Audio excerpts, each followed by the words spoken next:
한 10년이 넘습니다. 끊임없이 언론에 한 번도 빠지고 그러고 있다가 요걸 그냥 힘든 과제를 지시고 앞으로 또 다른 새로운 도약을 만들어놓고 계신 분입니다. 근데 다행히도 잘 안 나가시고 이제 내부적으로 여러 가지 준비를 하고 계신데 제가 각별히 좀 부탁을 드렸습니다. 그래서 오셔서 인간적이고 정치를 하시고 있는 말씀 전하게 해주십시오. 힘들게 어렵게 모셨습니다. 또 요즘에 정치 하시는 밖에 활동을 안 하시는데 힘들게 와주셔서 너무 감사드리고요. 제가 이렇게 소개를 해드리면 박수도 좋게 치시고 환호성도 하지 마시고 아시겠죠? 네. 자, 힘들게 모셨습니다. 앞으로 하시는 일 항상 잘 하시기 바랍니다. 오세훈 시장님 모시겠습니다.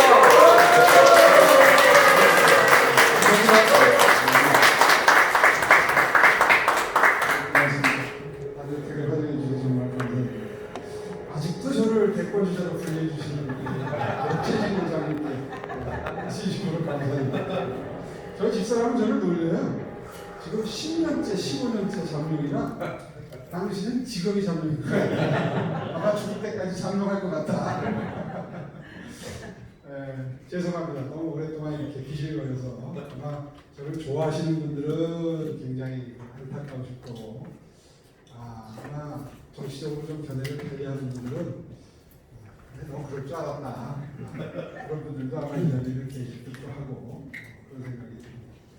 하여튼 이렇게 귀한 자리에 저를 이렇게 불러주신 우리 최진원 의원님께 정말 진심으로 감사드리고요. 좀 일찍 왔습니다. 제가 광진구에 사는데 광진구에서 계속 저 내비를 찍어보니까 한 1시간 이상 걸리는 걸로 나와서 불안해서 1시간 한 20분만 정도 출발했는데 의외로 잘 끌려서 여기 와가지고 바깥에서 한 20-30분 동안 뭐 본향이 다 들었어요. 아주 뭐 앞에 시간 분위기가 그냥 열띠고 즐거운 아주 재미있는 강연이었던 모양이죠. 구체적인 내용은 안 들리고 계속 그냥 박수 치시고 뭐 웃음소리 나오고 하는 걸 보면서 야 굉장히 행복한 시간들을 보내고 계시구나 이런 생각을 하면서 밖에서 부러운 생각으로 그렇게 있었어요. 여러분 정말 행복한 분들이신 것 같아요. 이렇게 이런 시간에 태국 미국에 오셔서 정말 즐겁게 이렇게 새로운 배움의 기회를 가진다는 게 행복의 척도 중에 하나가 들어가더라고요. 우리나라 국민들의 행복도 순위를 조사하면 굉장히 낮은 순위가 나옵니다. 평균적으로. 그런데 외국 기관 같은 데서 계량화해서 행복을 측정하는 그 기법 중에 뭐가 그 중요한 척도일까를 한번 제가 조사를 해본 적이 있는데 그 중에서 나 아닌 남을 위해서 시간을 쓰는 게 얼마나 되느냐 한번 묻는 설문이 아주 눈에 띄었던 게 기억이 나고요. 그 다음에 제일 기억이 나는 게 나를 위해서 얼마나 새로운 배움의 기회를 계속 가지고 있느냐 이게 그 평가하는데 굉장히 중요한 기준 중에 하나였던 걸 제가 기억을 하는데 그런 생각을 하면서 제가 밖에서 야 이제 굉장히 행복도가 높으신 분들이 계시는구나 이런 생각을 잠시 했습니다. 근데 어떡하죠? 저는 그렇게 재미있는 내용이 아닌데 우리 원장님이 어제부터 전화하셔가지고 계속 요즘에는요 개인적으로 했던 경험담이나 인생의 얽힌 이런 걸 해야 그게 나중에 다 표에 연결이 됩니다. 정책 같은 거 얘기하면 인기 없어요. 그래서 주문을 하시는 거예요. 그게 맞는 얘기입니다. 정치를 해보니까 정책보다도 사람의 관심이 더 많아요. 그죠? 제가 무엇보다도 이번 총선에서 그걸 느꼈어요. 그 정책은 자타가 보이는 좋은 정책이라고 평가를 받았는데 표는 저한테 많이 안 주셔서 제가 떨어졌습니다. 그걸 보면서 여기 광진 사시는 분들하고 인사를 나눴는데 그 생각나는 거는 상대 후보는 그 굉장히 그 인간적인 결혼 스토리가 제일 회자가 됐었거든요. 그런데 아마 이 자리에 계신 여러분들 정도 연배였으면 그런 게 무슨 그렇게 선거에 큰 영향을 미치겠느냐 이렇게 생각하실 분들이 많으실 것 같은데 제가 미리 사전에 입수한 정보에 의하면 대부분 중소기업 CEO분들이 많다 이런 말씀을 하셨기 때문에 아마 그런 분들은 그런 성과 위주의 일 위주의 사고를 하실 가능성이 높은데, 근데 의외로 선거 결과는 저희 지역에서 패배를 비결이 되는 걸 보면서 많은 분들이 도대체 뭘 기준으로 투표를 했냐 이제 이런 말씀하시는 분 많이 들었는데, 맞습니다. 원장님 말씀하신 대로 휴먼 스토리에 훨씬 더 끌리고, 그래서 이제 스토리텔링이라고 그러죠. 그렇다는 걸 잘 알면서도 이 보수 정당 출신은 그 한계를 극복하지 못합니다. 그래서 제가 어저께 그 말씀을 듣고도 이 컨텐츠를 보내드리면서 최소한 강연의 절반은 이걸 저는 해야 되겠습니다. 그랬더니 아주 극구 걱정을 하시더라고요. 그러면서 울먹하고 이렇게 귀한 시간을 저한테 드렸습니다. 한 10분 정도는 이 얘기를 좀 하고, 그리고 나머지 시간은 회의에서 진행을 진행하면서 궁금한 질문하시면 답변하는 걸로 그렇게 시간을 운영하도록 하겠습니다. 예, 이게 이제 얼마 전에 바로 요 앞방에서 조금 사이즈가 큰 방에서 저희 제가 소속된 미래통합당 국회의원님들 공부 모임이 있어요. 처음에 초선 의원들이 많이 들어오시다 보니까 공부에 굉장히 관심이 많습니다. 거기서 불러서 당신이 대선을 준비한다는데 도대체 어떤 핵심 키포인트를 가지고 앞으로 임할 것이냐, 와서 강의를 해라. 갔는데 의외로 보통 국회의원들이 바빠서 잠깐 와서 그냥 치고 가고 뭐 해가지고 거의 안 앉아 있는데, 그날은 출석 부른 의원 수가 한 50명이 넘고요. 우리 당 의원 수가 한 100명 되잖아요. 절반 정도가 없어요. 그리고 또 그 중에 절반 정도가 끝까지 앉아서 듣는 모습을 봤습니다. 그래서 언론에서도 깜짝 놀라고, 그만큼 이제 이 대선 주자가 없다 하니까 아마 굉장히 그 갈증을 느꼈던 것 같아요. 오세훈은 도대체 뭘로 승부를 하려고 하느냐, 관심을 갖고 아마 들어준 것 같습니다. 그게 그날 한 4, 50분 강연을 한 내용인데, 엄명을 받았으니까 제가 아주 요령 좋게 10분 내에 요약을 해보겠습니다. 디테일한 거는 다 설명드릴 상황은 아닌 것 같고요. 제목을 이렇게 붙여봤습니다. 밑에 이제 사다리 아저씨다 이렇게 이름을 붙였는데, 제가 보는 시대 정신 이거에 대해서 이제 좀 얘기를 하려고 제목을 붙였습니다. 깨져서 나온 거고요. 이게 이제 버전이 안 맞으면 이런 일이 벌어집니다. 원래는 제대로 준비가 된 겁니다. 여기랑 잘 안 맞아서 이제 이런 일이 벌어지는 건데요. 공존과 공정이라고 하는 게 요즘 젊은 친구들이 관심이 많다. 그러니까 투표를 하더라도 내가 뭔가 손해볼 것 같은 사회에 대해서는 동의하지 않는다. 요즘 20대, 30대, 40대의 마음을 얻어야 된다고 하지 않습니까? 그래서 공존과 공정이라는 화두를 정했고요. 제가 그래서 한동안은 공생연구소, 공존과 상생이라는 주제로 연구소를 운영한 적이 있는데, 그 연장선상에서 아직도 우리 사회의 시대 정신은 이것이다, 이렇게 본 겁니다. 그래서 사다리가 넘치는 나라, 희망과 행복을 한번 이걸 가지고 이야기해보자, 이런 화두를 정했고요. 그래서 이렇게 시작을 했습니다. 그 강의를.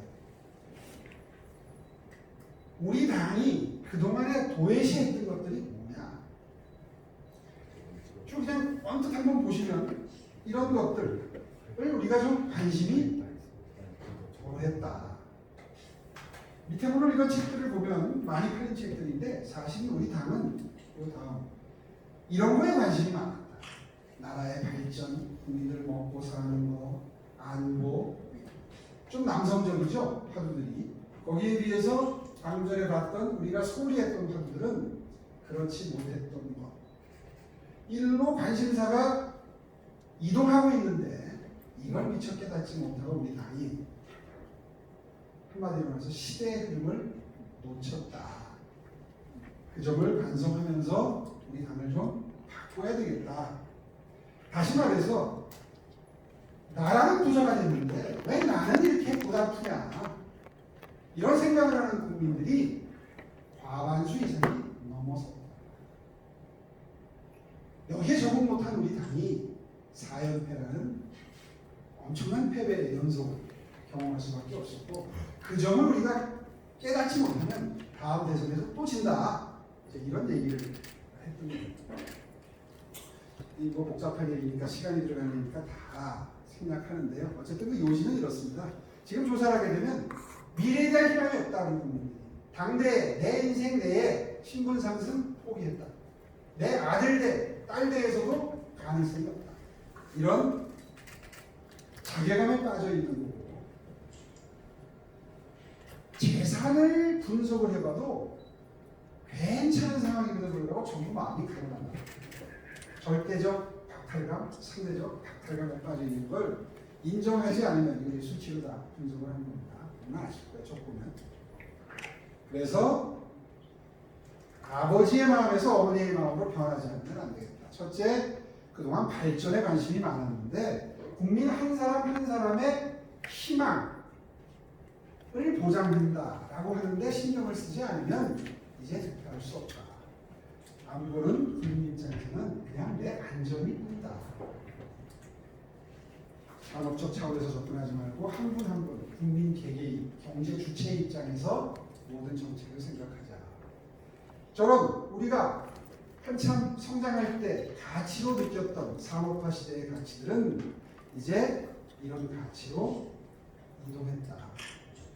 그래서 이런 가치가 중요하다 라고 하는 생각을 하고 있는데, 아마 여기 정치면 기사들은 따로 챙겨서 보는 분들이 많지 않으리라고 제가 짐작을 하는데, 오늘 마침 우리 당이 10대 정책을 발표했습니다. 혹시 그 뉴스를 보셨어요? 내일 아침 중앙신문에 좀 실릴 겁니다. 그 내용을 보면 오늘 방금 전에 밖에서 기다리면서 무슨 정책을 발표하고 언론의 반응이 어떤가를 지금 보니까 재창당 수준의 파격적인 변신을 예고하는 정책들을 발표를 했다는 기사를 방금 전에 읽었습니다. 근데 그 내용이 바로 이 내용. 그래서 저는 생각을 했어요. 사실은 김종인 비대위원장이라는 분을 모시고 새롭게 당을 정비한다고 했을 때 저는 사실은 우려가 컸던 사람 중에 하나입니다. 굳이 외부에서, 그것도 많이 연로하신 분을 모셔서 젊은 사람들 마음을 좀 얻어야 되는 상황에서 그런 선택이 과연 현명한 선택이냐, 여기에 대해서 상당히 우려를 했었는데, 그동안 한 100일 정도 지나면서 오늘 나온 정강, 며칠 전에 나온 정강, 오늘 나온 정책을 보면서 야, 새로운 집권을 위한 자락을 까는 데는 일정 부분 기여를 하고 계시는구나 라는 생각을 하면서 저는 사실은 굉장히 긍정적으로 평가합니다. 그분은 저는 별로 그렇게 탐탁치 않아 하는 것 같아요. 이 뉴스를 보면서 아시겠지만. 근데 저는 그 양반 하는 건 괜찮다는 생각이 들어요. 동의하고 있습니다. 그래서 이제 이 사회적 유동성, 사다리가 넘치는 사회를 만들겠다 해서 방법론이 뒤에 이제 쭉 나오는데 벌써 10분이 다 됐어요. 그래서 오늘은 여기까지만 하고. 네, 다 좋습니다. 미안하시려고 하죠. 너무 좋을 것 같아요. 딱딱한 줄 알았는데 별거 없어요. 보시면 아유, 보시면 네. 지금은 어렵지만 앞으로 나아질 수 있다는 희망을 어떻게 드릴 거냐. 말로는 쉬운데 이게 어려운 거죠, 현실화하는 게. 그래서 이제 계층 이론 가능성에 대해서 국민들이 어떻게 생각하는가를 쭉 보고 난 다음에 결국 교육을 통한, 그리고 복지를 통한, 일자리를 통한 각 개개인 경제 주체들의 신분 상승, 소득 상승, 이런 것들을 어떻게 만들어낼 거냐를 구체적으로 정책화하겠다. 그래서 이제 그 첫 번째 약속으로 부동산이라는 얘기가 나오죠. 사실 서울시장은 부동산에 대해서 시행착오를 겪을 기회가 굉장히 많습니다. 그리고 지금까지, 뭐 자화자찬 같지만 지금까지 나온 결과를 놓고 보면 이명박 대통령, 오세훈 시장 혼기 시절의 부동산 정책이 지속되었더라면 오늘날과 같은 이런 부동산 대란은 일어나지 않았을 것이라는 게 저 말고 일반적인 언론들의 평가입니다. 그걸 이제 구체적인 방법론을 쭉 써놨는데요. 오늘 이 설명은 다 생략하도록 하겠습니다. 이 노정부하고 문정부께 사실 여기에 부동산을 많이 모으신 분들이 계시다면 이 두 분한테 고맙다고 생각하셔야 됩니다. 국민을 양극화시키고 부익부, 빈익빈을 조장한 큰 죄를 지은 두 정권입니다. 근데 어쨌거나 뭐 그래 보면 다 나옵니다. 어느 대통령 때 땅값이, 부동산값이 정말 폭등을 했는가가 시기로 쭉 나오니까요, 수치로. 그래서 이건 다 우리가 그린 게 아니라 경신련에서 그린 그림입니다. 이게. 그래서 제가 이제 이런 해법을 제시했고, 이런 해법들은 일정 부분 수용이 되고 있는데 키포인트를 지금 이 정부가 아직도 놓치고 있고 고집스럽게 안 한다는 입장입니다. 그래서 이거 설명을 좀 하고 싶었는데 이렇게 그냥 보시면 되고요. 오늘 뭐 부동산 얘기 하려고 하는 게 아니니까 이제 김원동 본부장하고 저하고 나눴던 대화를 생각하고, 어쨌든 반값 아파트라는 게 가능합니다. 가능한데 과연 이거를 정책으로 채택하느냐는 정부의 몫입니다. 그 정권의 몫입니다. 저는 이게 굉장히 중요한 정책이라고 생각합니다. 왜냐하면요, 간단히 설명하면 이런 겁니다. 시중에 지금 부동자금이 무려 1,100조가 풀려 있어요. 이거는요, 돈 벌 기회가 있으면 어디든지 찾아 들어가는 본능을 가진 돈의 흐름입니다. 이 정부는 그런 돈의 흐름을 투기 세력이라고 단죄를 한다, 징벌을 한다, 못하게 한다, 각종 규제를 통해서 그런 정책들을 지금 내놓고 있지만 23번째, 그건 불가능합니다. 정말 이 자리에 계신 시민분들은 돈의 흐름이라는 것에 대해서는 충분히 이해를 하고 있죠. 돈은 수익을 쫓아 움직입니다. 지금처럼 세금을 좀 높이는 정도가 아니라 아마 사람을 구속한다고 덤벼도 돈은 수익을 쫓아서 가는 데는 장사 없어요. 그 돈의 본질을 이해하지 않은 정권은 꼭 실패할 수밖에 없어요. 그 얘기들을 지금 하고 있는 거고요. 그래서 앞으로 그 1,100조의 유동자금이 어떻게 흐를지에 대해서 부동산 가격을 급등시키는 쪽으로 부작용과 역기능을 내지 않도록 하는 방법에 대해서 아까 그 해법을 내는 것이고요. 그것을 서울시장 시절 때 실험을 해서 다 성공을 했었다는 이야기입니다. 이런 비교를 통해서 설명이 가능한데 생략하겠습니다. 궁금하신 분들은 제 페이스북이나 인터넷 들어오시면 다 설명이 되어 있으니까요. 유튜브나 이런 걸 보시고 아이디어를 얻으십시오. 한 가지 중요한 것은 제가 장담합니다. 이 정부 끝날 때까지 부동산 가격 절대 잡히지 않습니다.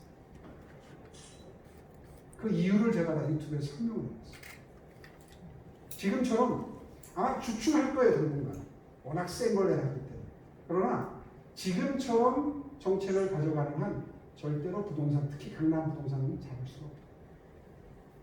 그런 이야기를 하고 있는 거고요.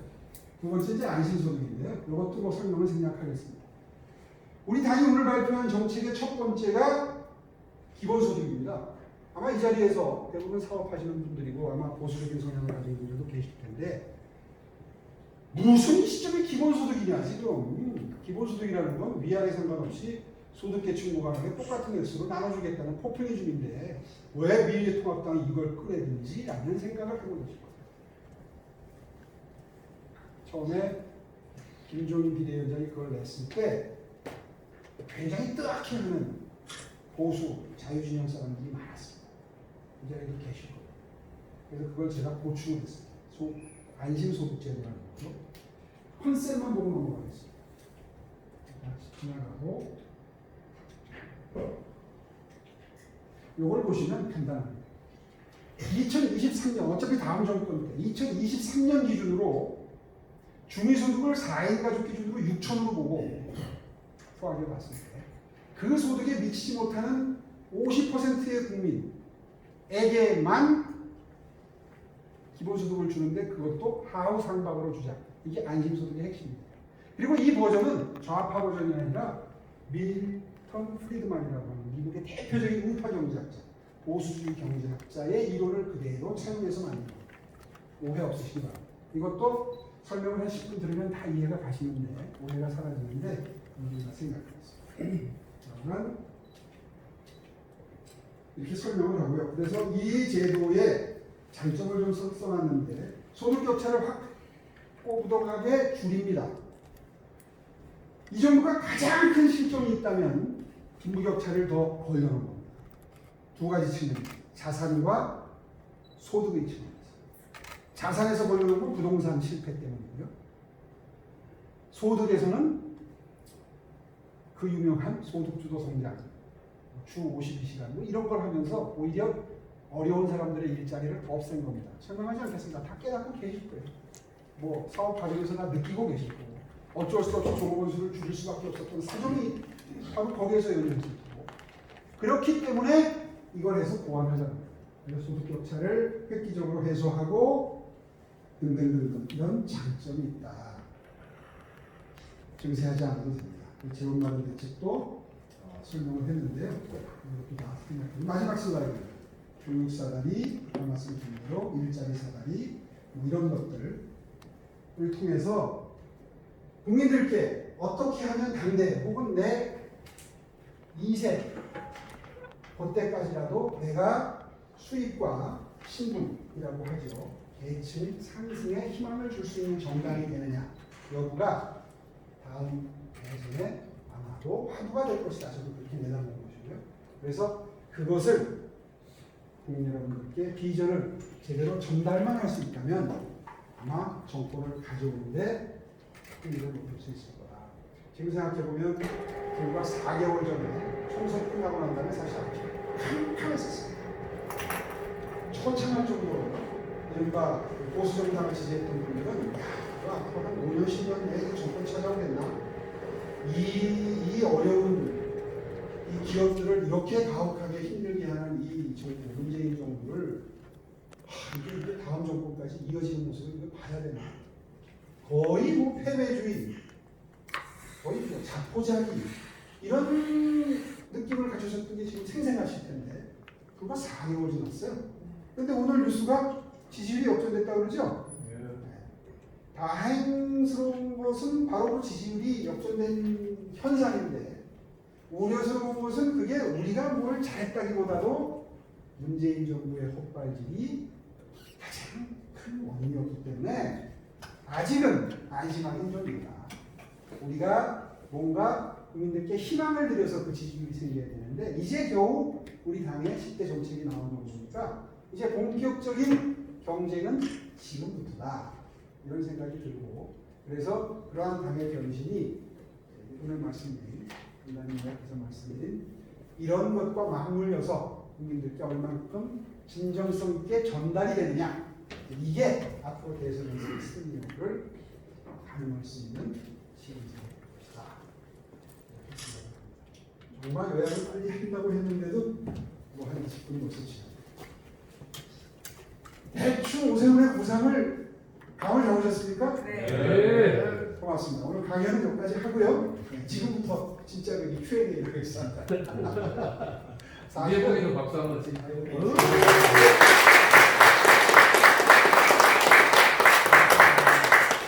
서울시장을 하셔서 그런지 정책 상당히 좀 강한 모습을 고맙습니다. 아니 그래도 미국의 제1도시의 시장을 그래도 5년을 했는데 거기서 느끼고 배우는 시행착오는 사실 아주 소중한 경험입니다. 제가 아까 논란처럼 뭐 15년째 전문이다 이런 말씀 드렸는데 사실 제가 이렇게 계속해서 선거에 떨어지는 일을 계속 도전하고 지금 떨어지는 장면을 한 두세 번 보셨죠? 그래서 제가 포기를 못하고 계속 도전하는 것은 사실은 이렇게 말씀드리면 오해하시는 분들도 계시던데 책임감 때문입니다. 제가 시장직 사퇴하고 나서 그런 말씀을 어머니 드리고 있어요. 절대로 공직 경험으로부터 얻은 값진 노하우를 개인적인 부를 추구하는 데 쓰지 않겠다. 사실은 고위공직 서울시장을 비롯해서 고위공직을 마치고 나오면 돈 벌려고 마음먹으면 그 기회를 돈 버는 데 쓰려고 마음먹으면 사실 뭐 다른 분들보다 유리하죠. 여러 가지 고급 정보도 많이 갖고 있을 거 아니에요, 그죠? 그런데 그때 제가 그렇게 결심하고 공개적으로 이야기했던 이유는 제가 임기를 제때 마치지 못한 원죄도 있거나 또 도리도 그게 아니죠, 이 입장에서. 그래서 내가 앞으로 남은 여생 동안 내가 공직에서 쌓은 노하우는 나라 발전을 위해서 또 국민이익을 위해서 국민 한 분 한 분의 행복을 증진시키는 데 쓰겠다.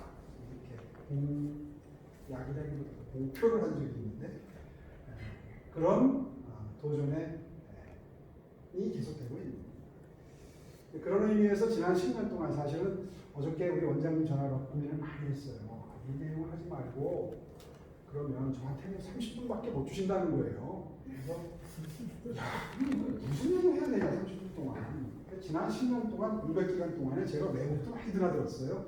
근데 특이하게도 저는 후진국을 많이 갔습니다. 아시는 분들은 아시겠지만 제가 페루에 가서 6개월, 저기 아프리카의 아주 조그마한 국물입니다. 루안다라는 나라에 가서 이렇게 그 코이카 자원봉사자 칼들 케이스로 나가서 자문관, 우리나라도 옛날에 모살드 시절에 자문관이 와 있었죠. 그런 역할을 하고 왔는데 그때 깨달은 어떤 그런 그 값진 경험들 얘기할 게 사실 없는 건 아니에요.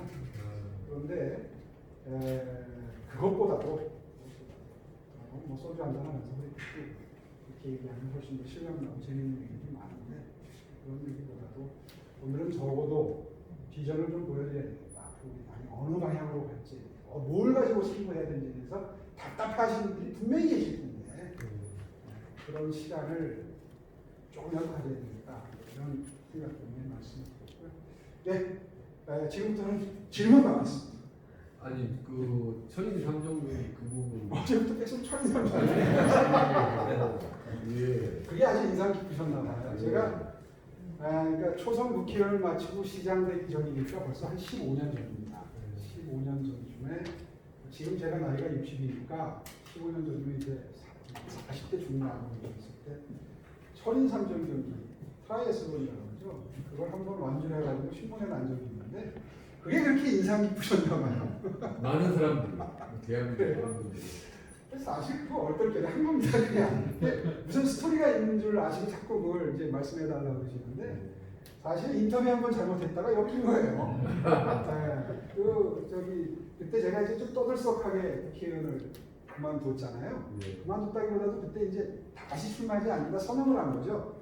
불출마 선언을 하고 이제 야인으로 돌아갈 때쯤에 뭐 스포츠 우리가 스포츠였던 걸로 기억이 되는데 인터뷰를 했는데 앞으로 그럼 이제 뭐 하고 살 거냐 그러는 거예요. 그래서 그게 스포츠 신문이니까 이제 운동 열심히 할 겁니다. 운동을 뭘 할 겁니까? 그래서 저 수영도 잘하고 자전거도 참 좋아하고 그러니까 천인삼정 경기나 한번 해보려고 합니다. 즉흥적이었어요.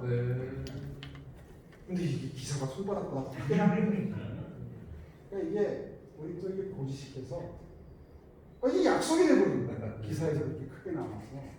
그리고 그 다음 대회 천인삼정 경기에서 나온 일정을 보니까 한 달이 채 남지 않았어요. 한 달이 약 3주 정도 남았던 것 같아요. 야, 거기다가 그래서 이제 이걸 적당히 핑계를 대고 안 할 생각을 핑계를 대고 안 할 생각을 안 되거든요. 갑자기 이게 훈련을 안 하면. 그런데 천인삼정 경기 협회에서 전화가 온 거예요. 이거 출전하신다는데 이걸 하시면 우리가 이게 바다수영이니까 이게 수트가 필요해요. 수트, 그다음에 자전거 뭐 이런 걸 다 무료로 제공하겠다는 거예요. 그래 순간적으로 또 이게 무료가 생긴 거예요. 사람 못 깎아먹는 줄 모르고 순간적으로 그래요? 그리고 코치를 붙여주겠다. 코치를 붙여주겠다. 여기 3주밖에 안 남았는데 어떡하냐? 그러니까 코치를 붙여줄 테니까 열심히 연습하시면 됩니다. 그래서 순진하게 그럼 한번 해보죠. 이제 답변을 이렇게 한 거예요. 근데 한번 생각해보세요. 3주 동안 아무리 열심히 연습을 해도 코치가 아무리 훌륭해도 되겠어요.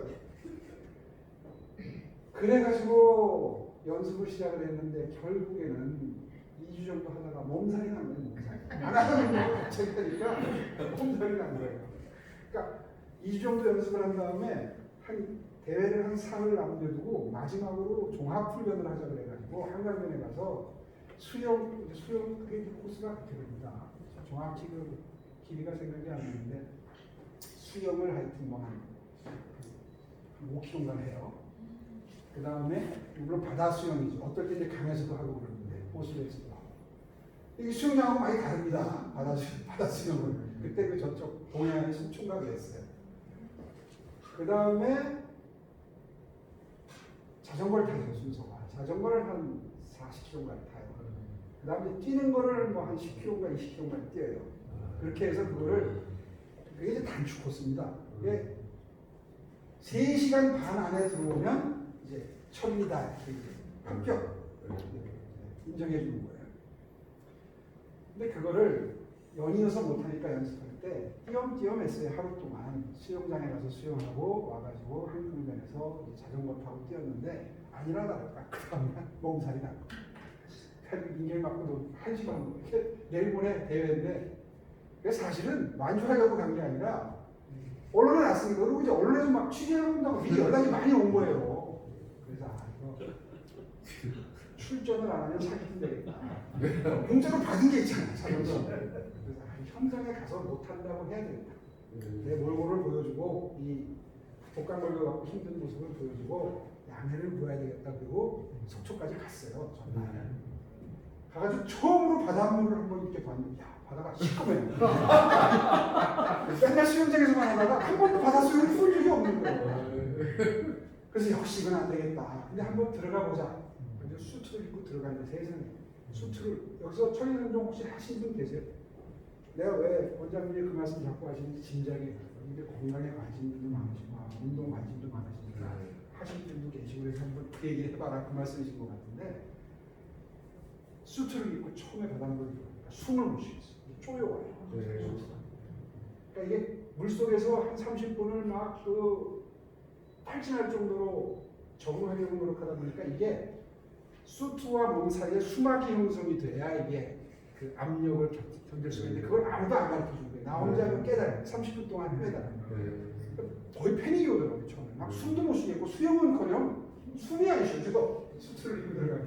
근데 수트가 약간 두꺼워서 부력이 생기거든요. 입긴 입어야 돼요. 보온 때문에 바닷물이 차거든요. 어쨌든 그 짓거리를 하고 난 다음에 그 다음날 아침에 이제 나가서 출발할 때 제가 몸살 때문에 못합니다 라고 얘기를 하려고 결심하고 잤어요. 아침에 나갔는데 세상에 기자들이 수십 명이 왔어요. 그러니까 순간적으로 여기서 시작도 안 하고 이걸 못한다고 하면 이건 천하의 나쁜 놈이 되겠다. 사진 기자들이 수십 명이 와 있는데 천리선종 경기 옆에서 또 홍보를 엄청나게 한 거예요. 그때는 제가 불출마하고 인기가 좋을 때거든요. 이제 기사같이 그래서 이제 물속을 들어갔어요. 또 두 번 왔다 갔다 하도록 설계가 돼 있는데 코스를 들어갔는데 세상에 10m를 못 한 거예요. 어쨌든 다 생략하고 옆에 줄을 잡고 있거든요. 부표로 된 그걸 잡고 쉬다가 또 한 10m 가다가 쉬다가 이 짓을 하고 2바퀴 왔다 갔다 했어요. 나오고 나니까 보통 대회에 출전하는 사람들은 잘하는 사람은 그 수영을 한 30분 안에 다 마칩니다. 저는 1시간이 걸렸어요. 아무도 없어. 다 따라갔어. 그래서 야 이제 여기서 그만둬도 되겠다라고 생각한 순간 그때부터 이제 그 모기가 생기기 시작합니다. 내가 뛰다가 쓰러지면 하니까 뛰자. 이런 생각이. 그래서 그때부터 자전거를 타고 달리기 시작했는데 뭐 우여곡절 다 생략하고 자전거 마치고 맨 마지막에 달리기를 시작하면서 이제 시간을 역산을 하고 머릿속으로 계산을 해보니까 잘하면 들어오겠더라고요. 3시간만 안에. 근데 그때 결정적으로 저를 일으켜 세운 게 연도에서 있던 시민들의 영입니다. 그러니까 그때 제 표정을 보니까 이게 거의 지금 곧 쓰러질 표정이에요. 거의 그때 그 사진을 보면요, 이 표정이 거의 그 반쯤 넋이 나간 눈동자가 풀려가지고 반쯤 넋이 나간 상태였어요. 그러니까 연도에서 있던 분들이 사람을 알아보고 혼자 가니까 남들은 다 같이 가고 혼자 가니까 했는데 마지막에 꼬레기로 이름은 근데 그 얘기를 들으면서 도저히 그만둘 수 없어요. 그래가지고 결국은 3시간 26분 뭐 몇 초에 들어갔어요. 그래서 이제 결국 그 천인이라고 만주를 했다고 신문에 나왔는데 그때 이후로 내가 절대 그걸 안 합니다. 그때 이후에 뭐 몇 번 협회에서도 연락 오고 절대 안 한다. 그 이후에 몇 번 나간 건 이제 릴레이. 그리고 그때 유명한 송일국이라고 있어요. 그 친구가 수영을 하고 나는 뭐 자전거만 가라. 참 유명했던 누가 있어요. 그 사람이 나중에 뛰고 뭐 이런 걸로 한두 번 더 하고 협회에서 받은 것 때문에. 그 이유는 누가 물어보면 절대 하지 마시라고. 잘못하다가는 명단축된다. 그러면 그런 짓 하는 게 아니다. 그 중독이 돼서 1년에 두세 번씩 하시는 분들도 계세요. 근데 이거 정말 협회의 홍보대사를 했던 사람으로서 드릴 말씀은 아니에요. 하지 마세요. 제가 그 싸는 분들도 몇 번 봤어요. 여러분 주변에도 그 마라톤 막 매일 뛰시고 이런 분들 계시죠? 네. 중독이 돼가지고 뭐 굉장히 즐기시는 분들 계시죠? 네, 중독. 근데 뭐 다 그런 일을 당하시는 건 아닌데 100명 중에 예를 들어서 한 1~2명 정도는 신간을 가지고 오시는 분들이 굉장히 과하게 운동하는 분들이 그런 게 와요. 그래서 아주 황당한 경우들이 대회 때마다 일어납니다. 그래서 제가 뭐 그게 겁나서라기보다도 하여튼 몸이 망가집니다. 이런 걸 자꾸 하면 몸이 망가진다고 저는 확신을 해요. 그래서 그 저기 이런 질문하시는 분들이 많거든요. 그래서 제가 꼭 마지막에 결론은 진짜 그 공인으로서의 어떤 그 책임감 때문에 정말 죽지 못해 한 거지. 뛰고 나니까 3kg가 죽었어. 하루. 그러니까 안 하던 짓을 그렇게 하면 3시간 만에 3kg가 죽었어. 아, 3시간 만에요. 그럼요. 안 하던 짓을 하면 그렇게 돼요. 하여튼 그래서 제가 그걸 말씀을 안 드리려고 그랬더니 계속 얘기를 하시는데 천이상적으로 얘기해야 된다. 이게 무슨 득이 됩니까 이게 저한테. 아니 진짜 재밌고 재밌어요? 네, 도움이 됩니다. 도움이 됩니다. 결론은 하지 마. 제가 수시로 한 줄 알았어요. 트레이 3정도를 계속 틈만 나면 하시는 줄 알았어요. 저희가. 네. 이제 그런 정도의 질문할게요. 예. 그냥 마이크 없이 해도 제 목소리가 원래 목소리가 많아요. 진짜 제 중간에 이 강의 듣고 있다고 서울시장님이 오셔가지고 지금 강의한다고 나와서 받으라고 해가지고 어쩔 수 없이 나왔는데 너무 죄송합니다. 결례를 해가지고 죄송하고요. 제가 이제 그 두 가지 질문을 드리고 싶어요. 하나는 시장님과 직접 관련 있는 거하고 하나는 정책과 관련 있는 걸 정책이라기보다는 좀 자세하고 보수의 자세하고 좀 관련 있는 걸 질문을 드리고 싶은데 먼저 이제 정책하고 하는 거는 시장님이 그 잘 하시다가 임기 못 마친 가장 큰 이유가 그 진짜 말도 안 되는 투표를 해가지고 이제 그렇게 됐는데 되게 궁금해요. 왜 그걸 그때 투표를 하자고 끝까지 묵으셨는지 너무 궁금한 거예요. 제가 그냥 놓고 보더라도 그게 무슨 급식을 다 해줘도 돈이 많이 드는 것도 아니었고 그럼 서울시가 또 그 돈 되는 것도 아니었고 그랬는데 저 그때 붕괴했어요. 그래서 시장 그만둬서 아니 이게 뭐 이런 걸로 왜 가주시게 됐나 막 그러니까. 너무 화가 나서.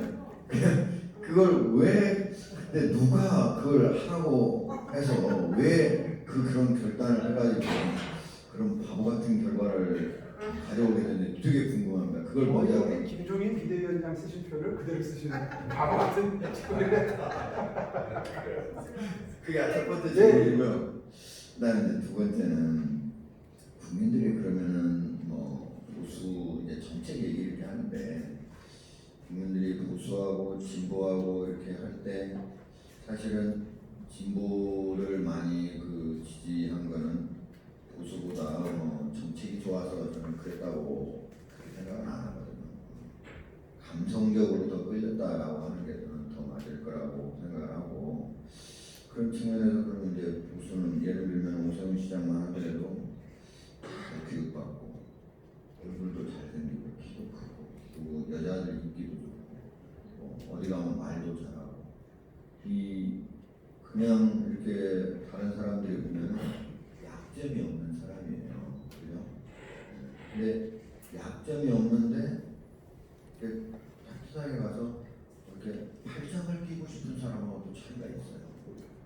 그러니까 너무 왜 그럴까 그런 걸 생각을 해보면 첫 번째는 이제 공감 능력이 부족하고 두 번째는 남을 위해 희생을 거의 안 한다.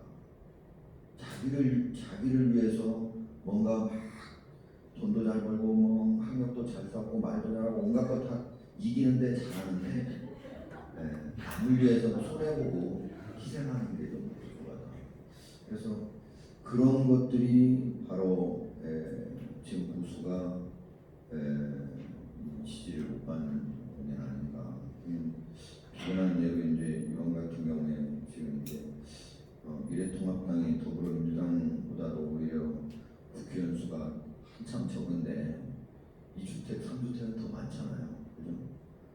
근데 지금 국민들이 집이 없어가지고 9손인데 그러면 미래통합당에서 먼저 야 우리 1주택 아닌 사람은 다 팔자 해가지고 먼저 딱 나서면 제가 보기엔 보수가 하나 더 축적하게 그 집에서 돈 벌어가지고 얼마나 더 벌겠다고 그렇게 하는 건지. 그래서 저는 우리나라가 처음 시작할 때 자본주의 시장 경제가 잘 될 수 있었던 가장 큰 원인이 그 농지 개혁에 있다고 보거든요. 유상물수, 유상분배를 하긴 했지만 경자 유전의 원칙을 농부만이 농지를 가질 수 있도록 했기 때문에 우리 농민들이 생활이 안정됐고 시장 경제가 안정이 돼가지고 이렇게 올 수 있었다고 생각하는데 더불어 좀 들어봅시다. 예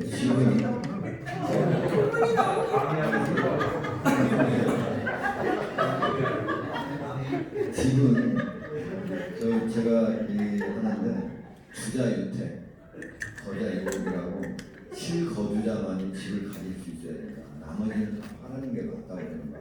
더 이상 집을 가지고 남을 월세를 받거나 임대를 줘가지고 돈을 버는 그런 시대는 이제 넘어가야 된다고 봅니다. 그런 것들도 전혀 미래통합당이 앞장서지 않냐고 국민들의 호응을 받기가 좀 쉽지 않아요. 이 두 가지, 그러니까 앞에 있는 개인적인 것, 두 번째는 보수의 자세에 대해서 좀 어떻게 우리 오세훈 선생님이 나름대로 보수 중에서 열린 보수라고 하니까 어떤 생각을 갖고 앞으로 하실 것인지 궁금합니다. 고맙습니다. 고맙습니다. 좋은 질문입니다. 그리고 거의 질문이 답변을 가능하다. 원하는 방향으로 답변을 안 하면 거의 언론에서 들고 마실 것 같은 공포심을 조장하시는 거죠. 동아일보가 보수신 줄 알았더니 거의 한겨레과네요. 아니 근데 2주택 가지고 있으면 안 되나요? 상관없죠. 네? 네, 잘못된 정책. 동아일보 계시는 분 맞죠? 예. 동아일보가 보수신 줄 알았더니 거의 뭐 한겨레 오마이뉴스 경향신문과 계시는 동의하십니까 질문을? 네, 저는 동의하지 않습니다. 역수를 갖다 드리면 일가구 2주택 있든 자본주의 사회에서는 그렇죠. 공산주의도 하는데 왜 일가구 1주택 해야 됩니까? 그렇죠. 본인 능력이죠. 그게 글쎄 뭐 깊게 답변 드릴 필요가 없겠네요. 분위기를 보니까. 다만 이제 지금 질문하시는 요지는 집권하고 싶으면 국민들의 그런 정서에 부합하는 결단을 내서 손해를 감수해라. 아마 이런 충원이신 것 같아요. 글쎄요, 저는 하여튼 조금 생각이 다릅니다. 그 부분에 대해서는. 저는 이 정부가 지금 그 청와대 비서 시절에 1가구 2주택 이상 가진 사람들과 하라예요. 그거는 자기들 정책의 실패를 호도하고 있는 거라고 생각합니다. 그러니까 공무원 사회에 1가구 2주택 이상 가지고 있는 공무원들이 자기의 이해관계 때문에 정책을 그런 식으로 폈다. 라는 걸 전제로 해서 그런 한마디로 말해서 정치적 쇼잉을 하고 있는 거죠. 그런데 거기에 장단에 맞추어 줄 필요가 있을까? 라는 생각이에요. 물론 1가구에서 뭐 주택을 2개 이상 갖고 있는 것보다 하나 갖고 있는 게 훨씬 더 국민적으로 공감을 얻기가 좋겠죠. 그런데 정작 오늘 지금 시간이 없어서 부동산 정책을 하나도 설명을 못했는데 훨씬 중요한 정책적 접근이 훨씬 많거든요. 그거 하나도 안 해요. 요즘. 그러면서 계속해서 국민을 갈라치게 하고 있는 거예요. 1주택 가지고 있는 분과 다주택 가지고 있는 분, 덜 갖고 있는 분하고 많이 갖고 있는 분을 계속해서 정책적으로 갈라치게 해서 그 표계산만 하고 있다는 생각이 드는 겁니다. 과연 제대로 된 부동산 정책을 폈다면 이 주택 이상 가지고 있는 사람을 공직 사회에서 마치 결격 사회처럼 만드는 사회 분위기를 만드는 그런 스트레스를 피할 필요가 있었을까? 그 점에 대해서 근본적으로 의문을 제기하지 않을 수가 없습니다. 이것은 오프 더 레코드입니다. 이게 보도가 된다면 제가 답변이 좀 달라져요. 하여튼 그거는 답변을 그 정도 드리고요. 두 번째, 무상급식은 왜 그때 바보같이 그때 그런 결단을 이렇게 질문을 하셨는데 그 부분에 대해서도 저는 기억력이 매우 나쁘시다 이렇게 답변을 드릴 수밖에 없어요. 왜냐하면 그때 제가 그 결단을 한 게 하루아침에 이루어진 게 아니라 적어도 서너 달이 걸립니다. 처음에 저희가 주민투표에 붙여서 결정하자고 했을 때 시의회가 압도적인 다수가 민주당이었기 때문에 거절당했어요. 두 개의 트럭이 있습니다. 주민투표에는. 시장이 제안하고 의회가 받으면 주민투표로 들어갑니다. 쉽죠. 민주당이 받을 리가 있어요. 그러니까 거절당했어요. 끝났어. 그런데 그 다음에 무슨 일이 벌어졌는지 기억하세요? 서울 시민들이 90만 명이 서명을 받습니다. 가도에서. 주민투표하자. 그래서 주민투표가 성사됐던 거 기억하세요? 기억 못하시죠? 지금 그거 기억하는 사람 별로 없어요. 뉴스 보십시오. 요즘에는 거짓말을 못해요. 인터넷에 다 나옵니다. 그 얘기가. 자, 그게 첫 번째 그 기억에 벌써 한 10년 되니까 기억이 부정확해지고요. 두 번째는 동아일보를 비롯해서 조선일보, 중앙일보, 문화, 이른바 보수지라고 하는 사설들을 좀 뒤져보십시오. 동아일보가 제일 심했을 거예요. 오세훈, 이 가치를 목숨 걸고 싸워서 지켜라. 이게 동아일보 사설이었어요. 글로만 쓴 게 아니라 제가 그때 한문택 논설위인가 주필 논설주간 그런 거 하고 제가 계셨어요. 논설위를 안 했어요. 그러신가요? 하여튼 그분 하여튼 각 보수 언론사의 주필 논설주간 논설위원 중에 저 안 맞는 사람이 없어요. 제가 다 모시고 식사했어요. 그래서 다 물었어요. 그때 이구동성 했던 얘기가 여기서 밀리지 마라. 이게 시작이다. 쟤네들 지금 그때 기억나실 거예요. 무상의료, 등록금 줄줄이 내놓고 이걸로 우리가 정권을 뺏겠다는 결의에 불타했을 때입니다. 저도 무상급식 하나였으면 목숨 걸고 싸우지 않았어요. 아까 뭐 저한테 자신을 희생할 줄 모른다 그러셨는데 그 희생할 줄 모르는 오세훈이 왜 자리 걸고 싸웠겠어요? 그 이기적인 오세훈.